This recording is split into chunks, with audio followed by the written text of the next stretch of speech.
Welcome to Niagara Falls, Ontario, Canada. I am here at the Crowne Plaza Falls View Hotel, which is right across from Niagara Falls. Relatively inexpensive. This is about $130 per night. I used points, so I didn't have to pay for it. But yeah, it's comfortable enough. I mean, they have Starbucks coffee in room. The only thing I would change is I wish I had some seating that I could enjoy the view outside, but such is life. I am enjoying it from this window here, and beautiful, beautiful views of Niagara Falls. And I know several of you are probably going to judge me for this.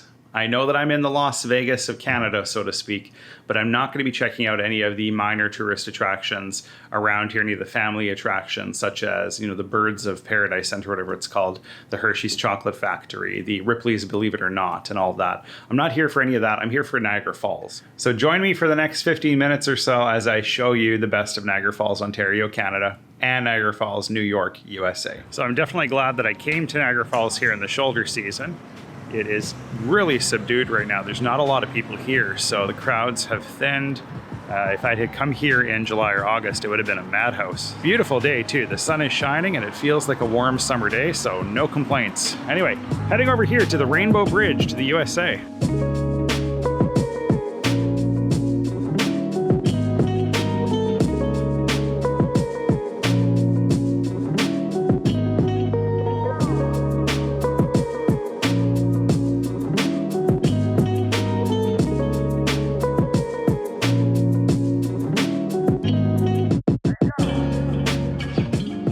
Just paid my $1 toll, pedestrian toll, and now I'm on the Rainbow Bridge. You can see this is the Canadian border crossing I'll be going back through later on. It's about 400 meters or so. I can't remember exactly how far. And there's the American Falls on the left and the Horseshoe Falls on the right. So that's where I'm going to be headed right now. That is the Maid of the Mist right there. That blue boat at the base of that little elevator tower. You do need to bring your passport. You do need to make sure you're eligible to enter the USA. That means being fully vaccinated at this point, so there's that. So the boats with the red ponchos are Canadian boats. That's run by Hornblower Cruises. And the blue ponchos, those are the Maid of the Mist. So that is looking back towards the Canadian side. You can see my hotel there, the Crowne Plaza. Excellent location if you are looking to do day trips by foot into the United States. And beautiful views over the Niagara River.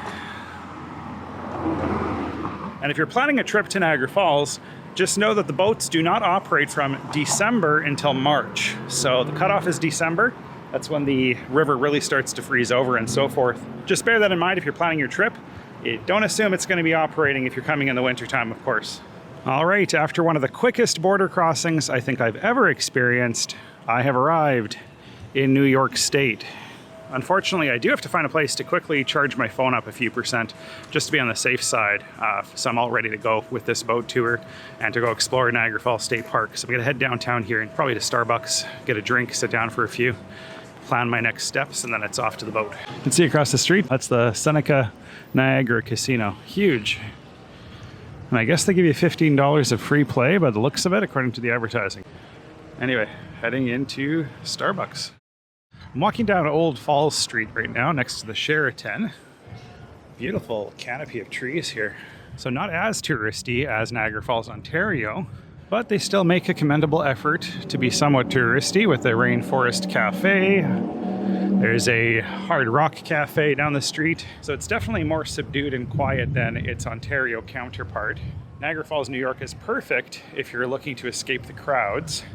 The only downside is that hotels are actually really expensive on this side.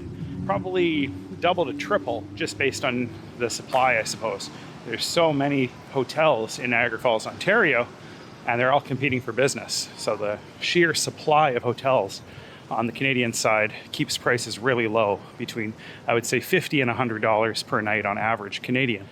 But Niagara Falls, New York, a little more expensive, upwards of $100 US at a minimum. All right, this is Centennial Circle. You can see the Niagara Falls Monument right here in the center, and the city's tallest building, the Giacomo Hotel, right there. And this is the Hotel Niagara, which looks like it's a bit forlorn. It looks like it's abandoned. Yeah, there's some boarded up windows up there as well. It is completely out of business. And the Giacomo Hotel is still in operation. It's very similar architecturally to Buffalo, New York, which is just about 25 minutes down the road, so that makes sense. So pretty much all of the sites at Niagara Falls are located here in the state park. And it looks like it has quite the history as well, dedicated in 1885. So it is quite the extensive state park as well.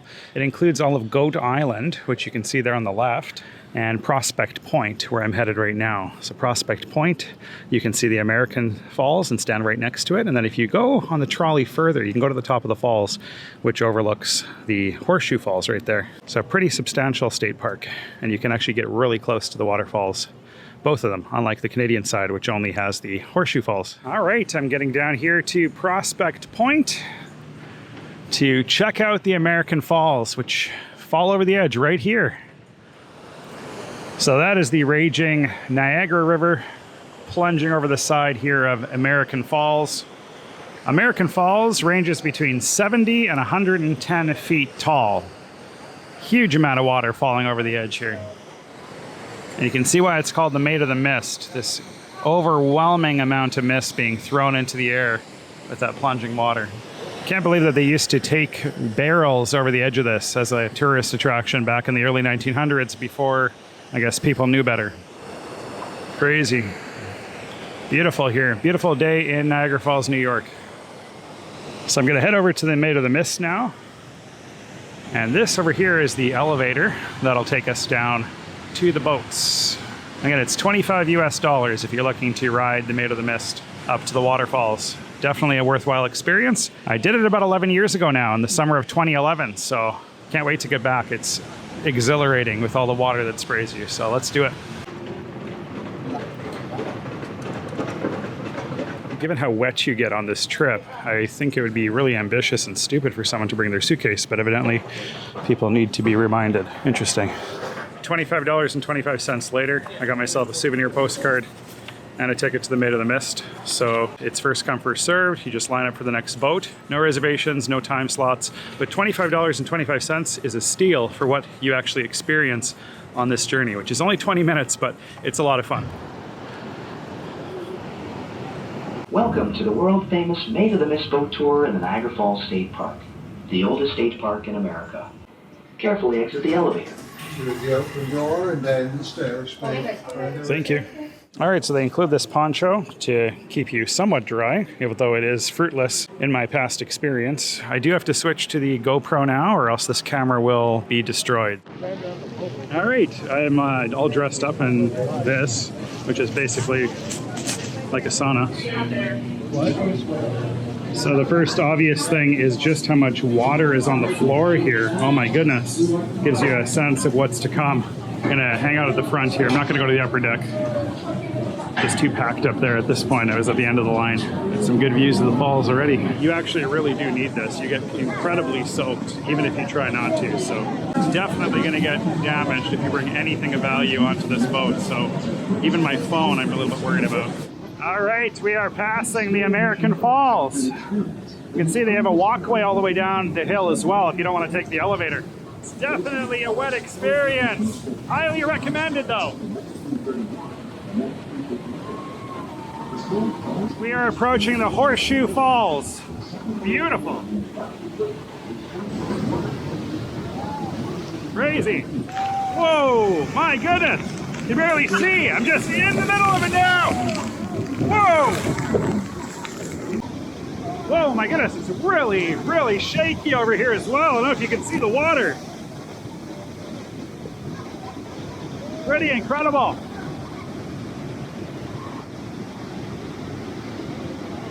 Just can barely see the falls because we are so deep into it now, right next to it. You can barely see anything on the horizon now. We are just deep into the mist. There is absolutely no way to not get wet on this experience. If you're looking to stay dry, think again. You have pretty much the waterfall on all sides on this boat. Very cool. I can't really overstate just how fun this is to be absolutely soaked on the Niagara River. Definitely worth the 25 bucks to come experience Niagara Falls up close. Wow. I wonder if my iPhone survived. I really hope so. Heading back to the American Falls. I am absolutely soaked. Like, it's unbelievable just how much water you experience on this little journey. It's definitely not a long trip though. You only spend a few minutes out there, but oh my goodness, you get so wet. I am literally soaked from head to toe. I don't know if you can see, just my jeans and my shoes are just completely covered. I'm so hopeful that my iPhone is okay, but whatever it is, I guess. Really cool. 2.3 million liters of water is what we were just exposed to, according to the captain or the recording. It is pretty one of a kind, and you cannot come to Niagara Falls without experiencing the falls firsthand, and that would be being drenched in them. So definitely check out the Maid of the Mist. It's famous for a reason. So you do have the option of climbing up the staircase here all the way to the top of the escarpment, but I'm going to do the elevator just for the sake of time. But I've done this before, last time I was here in 2011, but the views are incredible of the falls from over there as well. And again, this is the impressive elevator tower that they built to link the top of the escarpment to the riverbank below. So pretty impressive. And just for the sole purpose of making it easy on tourists. All right, I'm on the top of the elevator now and at the observation deck, which gives some incredible views over both falls. It's just crossing the bridge, and then it's a short walk down to the Horseshoe Falls. Yeah, this island is directly in the center of the Niagara River. So here's all the rapids, and that is the waterfall. You don't want to fall through here, that's for sure. It's quite a walk though from the Maid of the Mist. It's about, I'm gonna say 1.2 kilometers, or about just over 3/4 of a mile. All right, I am coming up right now to Terrapin Point to check out the views of the Horseshoe Falls. I've never actually been over here before. I didn't have the time on my last trip out here in 2011, so I missed out on this corner of the park. So a height of 167 feet. Crazy. So pretty incredible. You can see just how much mist there is in the air here. It's just a wall of mist. It's incredible just how much more mist there is here. Now they do control the flow of the Niagara River up there. You can see the weir in the distance, and that basically ensures that there's a steady flow of water down the falls, so that at any time of year you should be able to experience Niagara Falls. And here's the edge right here of Horseshoe Falls. And the Niagara Falls, Ontario skyline there in the distance. But that is Horseshoe Falls in all its glory and all its power. Crazy. You can see the edge right here. I'm getting soaked standing here, but it's nice actually. It's pretty hot out. You can just see the power of this hitting the rocks below. It actually doesn't seem that tall when you're standing right next to it, but beautiful Niagara Falls, the Horseshoe Falls right here. See one of the tour boats going down into the mist right now.